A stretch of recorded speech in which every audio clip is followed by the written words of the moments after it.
ಒಟ್ಟು 42 ಗ್ರಾಮ ಪಂಚಾಯಿತಿಗಳು 2025-26ನೇ ಸಾಲಿಗೆ ಸಂಬಂಧಿಸಿದಂತೆ ರಾಷ್ಟ್ರೀಯ ಗ್ರಾಮೀಣ ಉದ್ಯೋಗ ಖಾತ್ರಿ ಯೋಜನೆಗೆ ಸಂಬಂಧಿಸಿದಂತೆ ಈಗಾಗಲೇ ಕ್ರಿಯೋಜನೆಯನ್ನು ಸಿದ್ಧಪಡಿಸಿ ಗ್ರಾಮ ಸಭೆ ಮೂಲಕ ಅನುಮೋದನೆ ಪಡೆದು ತಾಲೂಕು ಪಂಚಾಯತಿಗೆ ಕಳಿಸ್ಕೊಡಲಾಗಿತ್ತು.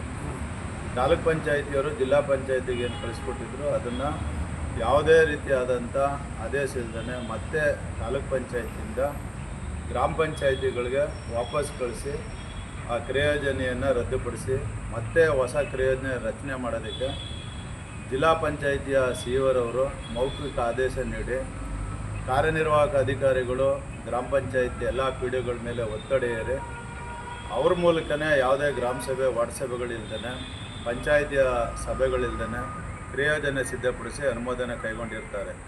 ಆ ನಿಟ್ಟಿನಲ್ಲಿ ನಾವು ಕಳೆದ 12ನೇ ತಾರೀಕು 12/3/2025ರಂದು ತಾಲೂಕು ಪಂಚಾಯತ್ ಆವರಣದಲ್ಲಿ ಪ್ರಸ್ತುತ ವರ್ಷದ ಬೇಡಿಕೆಗಳೇನು ಕ್ರಿಯೋಜನೆಯಲ್ಲಿದ್ದು ಅವನ್ನ ಆನ್ಗೋಯಿಂಗ್ ಪಡೆಯೋದಕ್ಕೋಸ್ಕರ ಹೋರಾಟ ಮಾಡಿಕೊಂಡಿದ್ವಿ. ಆ ಹೋರಾಟದ ಅನುಗುಣವಾಗಿ ಪ್ರಸ್ತುತವಾಗಿ ಆಯುಕ್ತರು ನರೇಗಾ ಬೆಂಗಳೂರವರು ಒಂದು ಆದೇಶ ನೀಡಿದರು. ಆ ಆದೇಶದ ಪ್ರಕಾರ ನಿಮ್ಮ ತಾಲೂಕಿನಲ್ಲಿ ಯಾವುದು ಅಗತ್ಯತೆ ಇದೆ ಅದರ ಅನುಗುಣವಾಗಿ ನೀವು ಆನ್ಗೋಯಿಂಗ್ ಕೊಡಿ ಅಂತ ಹೇಳಿದರು. ಅದನ್ನು ತಾಲೂಕು ಪಂಚಾಯಿತಿಯವರು ತಾಲೂಕಿನ ಗ್ರಾಮ ಪಂಚಾಯಿತಿಗಳ ಮೂಲಕ ದಾಖಲಾತಿಗಳನ್ನು ಸಿದ್ಧಪಡಿಸಿ ಜಿಲ್ಲಾ ಪಂಚಾಯತಿಗೆ ತಗೊಂಡೋಗಿದ್ರು. ಆ ತಗೊಂಡೋದ್ರೂ ಕೂಡ ಯಾವುದೇ ರೀತಿಯಾದಂಥ ಅನುಮತಿ ನೀಡದೇ ಉದ್ದಟನ್ನು ತೋರಿ ಸಿಇಒ ಅವರು ಹಿಂಪಡೆದಿದ್ದಾರೆ.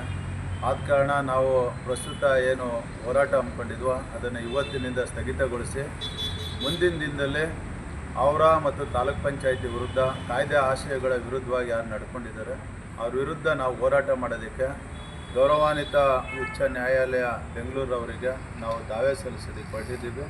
ಏನು ಈ ಪ್ರತಿಭಟನೆಯಲ್ಲಿ ಸಹಕರಿಸಿದ ಮದ್ದೂರು ತಾಲೂಕಿನ ಎಲ್ಲ ಗ್ರಾಮ ಪಂಚಾಯಿತಿ ಅಧ್ಯಕ್ಷರು, ಉಪಾಧ್ಯಕ್ಷರು, ಸದಸ್ಯರು ಹಾಗೂ ಪ್ರಗತಿಪರ ಸಂಘಟನೆಗಳಿಗೆ